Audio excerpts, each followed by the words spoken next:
জি, আলহামদুলিল্লাহ ভালো আছি। ২০২৪-২৬ যে কার্যনির্বাহী পরিষদ রয়েছে, সেখানে কার্যনির্বাহী সদস্য হিসাবে দায়িত্ব পালন করছি। আপনারা এক মান্না ভাই সহ আমরা হুমায়ুন ফরিদী সাহেব, এটিএম শামসুজ্জামান সাহেব সহ প্রায় ২৪ থেকে ২৫ জনকে হারিয়েছিলাম। জন্ম মহানায়ক চিত্রনায়ক মান্না ভাই, এটিএম শামসুজ্জামান সাহেব এবং হুমায়ুন ফরিদী সাহেব সহ প্রায় ২৪ জন পৃথিবীর মায়া ত্যাগ করে চলে গেছেন। তাদেরও তাদের আত্মার মাগফিরাত কামনা করে পাশাপাশি বাংলাদেশ চলচ্চিত্র শিল্পী সমিতির উদ্যোগে আমাদের সকল শিল্পীদের নিয়ে একটি মিলাদ এবং ইফতারের আয়োজন করেছিলাম। এটি বললেন যে ঈদে সাকিব ভাই, তারপরে সিয়াম, আফরান নিশু এদের মিলিয়ে ৪ টি ছবি মুক্তি পাচ্ছে। আমাদের সজল জিন, সজল বুবলি, সজল অভিনীত। তো অবশ্যই আমি ব্যক্তিগত জায়গা থেকে একজন সিনেমা প্রেমী, শুধু একজন কার্যনির্বাহী পরিষদের মেম্বার হিসেবে না, একজন সিনেমা প্রেমী হিসাবে অবশ্যই আমি মনে করি যে আমাদের প্রত্যেকটি ছবিকে সমর্থন করা উচিত।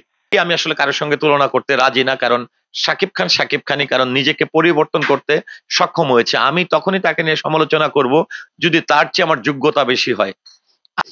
শাহরুখ খানের ছবি যখন মুক্তি পায় কোনো একটা ঈদে, সাকিবের ছবি তখন সম্ভবত প্রিয়তমার ছবির সময় কিন্তু সিনেপ্লেক্স গুলোতে ভারতের ছবি চলছিল। তখন সাকিবের এই প্রিয়তমার ছবির যে সুসংখ্যা কিন্তু কম ছিল। পরবর্তীতে এমন হয়েছে যে সাকিবের ছবির প্রিয়তমার ছবির সুসংখ্যা বেড়ে গেছে, ওই ছবি একদম একদম আউডি হয়ে গেছে। তো এটি আমাদের জন্য খুবই পজিটিভ। আরেকটা কারণে আমি সাকিব ভাইকে অবশ্যই অ্যাপ্রিসিয়েট করি যে সাকিব ভাই যখন আসলে তার যাত্রা শুরু করে তখন মান্না ভাই, বাংলা চলচ্চিত্রের শক্তিমান অভিনেতা, আমিন খান ভাই, তারপর ভাপ্পারাজ ভাই, ওমর সানি ভাই, অনেক নায়ক ছিল এবং সবাই মেধাবী মেধাবী শিল্পী ছিল। রিয়াজ ভাই, সবাই অনেক মেধাবী শিল্পী ছিল। তাদের আমার আমার আমার আপনার মুখের কথাই কিন্তু না, সে তার মেধা বা তার এই যে অভিজ্ঞতাকে কাজে লাগিয়েছে, তার পরিশ্রমকে কাজে লাগিয়েছে, তার অভিনয় দক্ষতাকে কাজে লাগিয়েছে।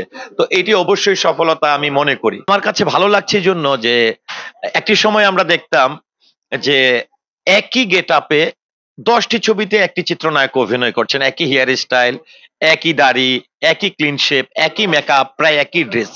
কিন্তু আমার ভালো লাগছে এই জন্য যে এই যে ছবিগুলোর কথা বললেন, সিয়ামের কথা বলি, সিয়ামকে আমরা গত ছবিতে যে গেট আপে দেখেছিলাম এই গেট আপ কিন্তু নাই। সাকিব ভাই, তিনি আগে মাসে আমার মনে হতো যে বছরে ১২ থেকে ১৪টি ছবিতে অভিনয় করতো, যে কারণে তার গেট আপ, হেয়ার স্টাইল কোনো কিছু চেঞ্জ করার সুযোগ হতো না। এখন কিন্তু তিনি কাজ করছেন কম, কিন্তু নিজেকে পরিবর্তন করছেন। একেক ছবিতে একেকটা পরিবর্তন তার মধ্যে দেখা যাচ্ছে। এবং করোনা পরিস্থিতির পরের কথা যদি বলি, লিডার আমি বাংলাদেশ একরকম ছিল।